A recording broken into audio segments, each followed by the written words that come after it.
My name is Adeline. I grew up with my dad and mom, just the three of us. Recently, I decided to marry Philip, my boyfriend, and move out of the home I grew up in. I met Philip through mutual friends.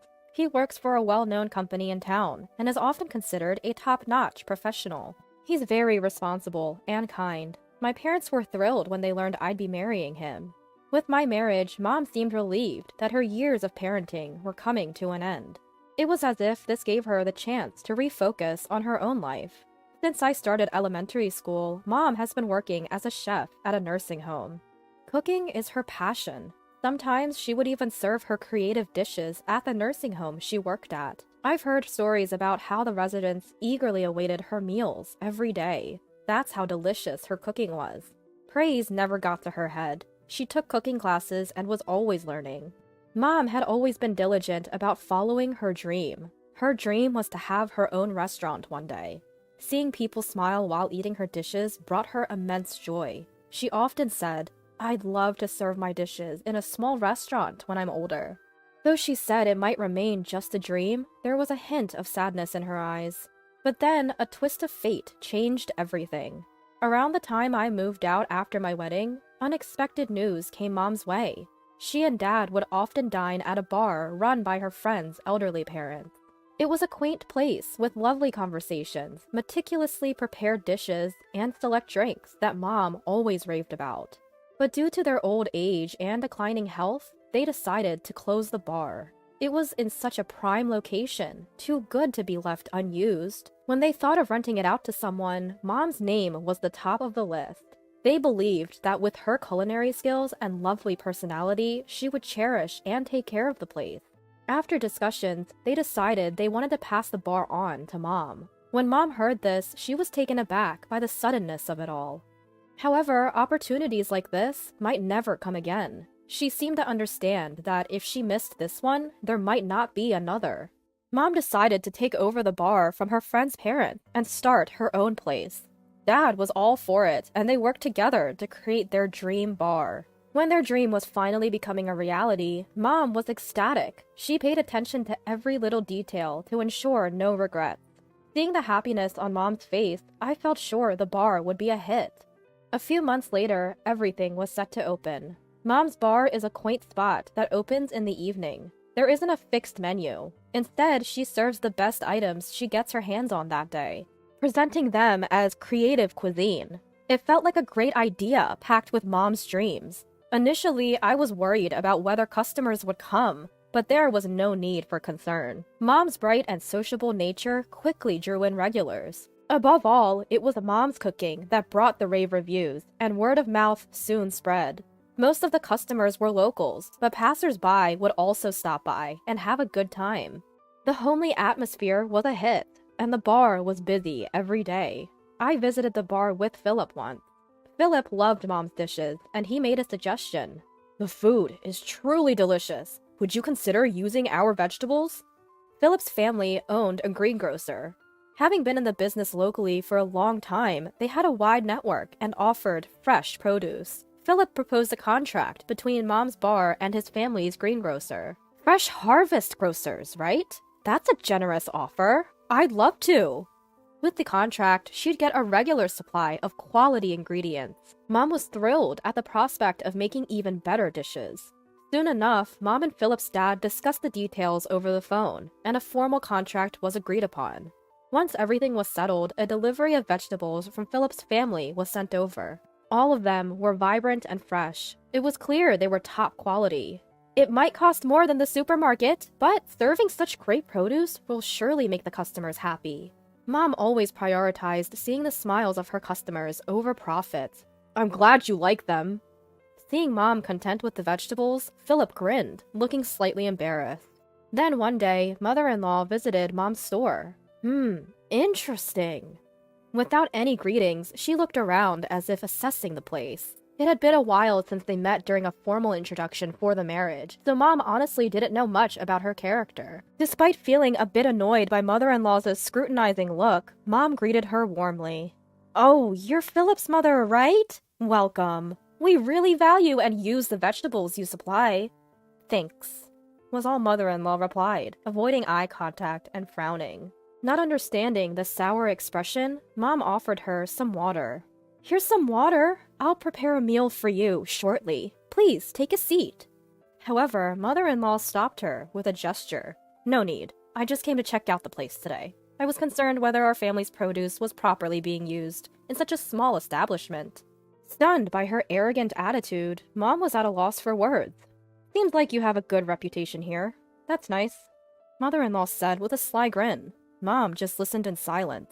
Well, it appears you're using our veggies properly. It would be a problem if you weren't. Oh, since I'm here, how about I book for 50 people? As you can see, this is a small place, and I don't think we can accommodate 50 people. After making several snide remarks, she now proposed an impractical reservation. The eatery, with a few tables and counter seats, couldn't possibly fit 50 people. You think this tiny space can handle a big crowd? Then let's see your cooking skills. Pack them into lunchboxes. I'll order 50 for next Friday's lunch. Can you handle that? The mother-in-law's taunting challenge seemed to ignite Mom's fighting spirit. Lunchboxes it is. I can definitely make 50 by next Friday. With that reply, the mother-in-law left with a sour look on her face. While Mom had confidently accepted the challenge, she had never prepared such a large order before. I decided to lend a hand, knowing it'd be quite the task for one person. But Mom was so skilled. I often felt she didn't even need my help. I just focused on packing the food, so it looked as appetizing as possible. Before we knew it, we had only 10 minutes left to the mother-in-law's pickup time. We managed to create vibrant, tasty lunchboxes on time. This has to be perfect. I put my all into it. There's no way she can complain now. Mom looked really proud of her accomplishment. She had probably been planning the recipes for this day. I noticed several detailed recipe notes pinned up in the kitchen. Clearly, she was very dedicated to this task. But as soon as the noon hour approached, there was no sign of the mother-in-law. After waiting for 30 minutes past the pickup time, I called her to check in. Hello, we have the lunchboxes ready. Will you be coming to pick them up? If you're busy, we can deliver them for you. What she said next was utterly shocking. Oh dear, I completely forgot about the lunchboxes. I already had my lunch. Just cancel my order. Wait, we've already made them. We can't cancel now. At least pay for the cost? You can't be serious. Families shouldn't charge for cancellations. Anyway, I'm busy. She had not only forgotten her order, but now refused to pay. I was stunned, lost for words, when she abruptly hung up. Heartbroken, I told Mom about the conversation. She looked devastated. I should have taken payment up front, and accepting an order for 50 was unrealistic. I shouldn't have let her provoke me. Mom seemed deeply upset by the hard work she put into those lunchboxes. It's not Mom's fault. She simply kept her promise and made the order as requested. It's mother-in-law who's in the wrong here. It felt such a waste to dispose of these wonderful lunchboxes. Hoping against hope, I decided to call Philip. Philip, I'm sorry to disturb you at work. No worries, it's almost lunchtime anyway. What's up? Since it's almost lunchtime, I have a favor to ask. What happened? Well, mother-in-law had placed an order for 50 lunchboxes today, but she canceled at the last minute. I didn't want them to go to waste, so I was wondering if anyone at your office would want them. Hearing this, Philip let out a deep sigh. Ugh, I can't believe it. I'm really sorry for the trouble Mother has caused. She's always been like this. We'll sell all those lunchboxes at my company. Can you bring them over? I could detect the anger in Philip's voice. Thank you. It's such a waste to throw them away. We can give them out for free, and if there are any leftovers, you can bring them back home. As promised, I delivered the lunchboxes to Philip's office. Mom, still reeling from the lunch incident, felt too upset to continue with the evening shift. As she saw customers outside looking at the closed for today sign, she seemed even more downcast. At that moment, Philip, having finished work, hurried over. Mother-in-law, I deeply apologize for the inconvenience my mother caused. There's no need for you to apologize, Philip. Please, look up. Philip, still with his head down, continued his tale. Actually, Mom, mother-in-law was jealous of your shop. She envied you because she couldn't do it herself. I never imagined she'd go this far to harass you. I'm truly sorry. Mom was taken aback, unaware that mother-in-law felt this way about her. Mother-in-law was envious because people liked Mom, and she even opened up her own store. Unlike Mom, mother-in-law wasn't good with people. She often had conflicts with others, leading to multiple incidents in the past. She always resented those who seemed better off than her, spreading rumors and even getting into altercations. Every time she caused trouble, Father and I stepped in, but this time, it's unforgivable. Philip contacted father-in-law and asked him to bring mother-in-law to the store. Shortly after reaching out, father-in-law, almost dragging mother-in-law, arrived at the shop. I apologize for my wife's selfish actions. We will cover all the expenses. Apologize, now! Father-in-law urged mother-in-law. However, mother-in-law sulked and pouted. You don't need to pay. Philip sold all the lunchboxes at his office, thankfully, so we didn't end up at a loss. Mom declined their offer. Upon hearing this, mother-in-law exploded in anger. Using your son like that? Just because you own a store doesn't mean you're above everyone. Mother-in-law's face turned red as she shouted. Philip was supposed to stay with us. This is so infuriating. The sight of mother-in-law shouting in blind rage was unsettling. Father-in-law tried his best to calm her down, but she was beyond control. Just then, a regular customer, noticing the commotion, walked in. The customer recognized that the disruptor was the Fresh Harvest grocer's mother-in-law. With father-in-law, the customer helped restrain mother-in-law. Watching this unfold, a distressed mom stood up and addressed mother-in-law sternly. I can't tolerate you causing a scene and bothering our customers. You act all high and mighty for such a small store. At mother-in-law's words, mom's anger exploded. Who do you think you are, acting all high and mighty? If you feel that way, fine. I'll end our business agreement with your store. What? Wait, what did you just say? Did you not hear me? I said I'm ending our agreement with your store. As mom declared this, father-in-law immediately became frantic. No, anything but that. Father-in-law desperately didn't want to sever the business contract with mom. In truth, the business of Fresh Harvest Grocers, which had been running for many years and stocked fresh vegetables, had been declining year by year. Though Fresh Harvest Grocers provided quality produce, they weren't meeting the community's needs.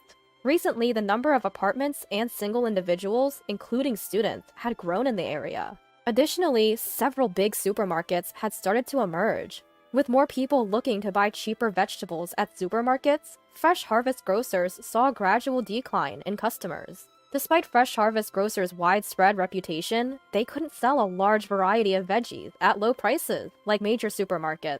Therefore, having small businesses like mom's continuously purchasing vegetables was something father-in-law greatly appreciated.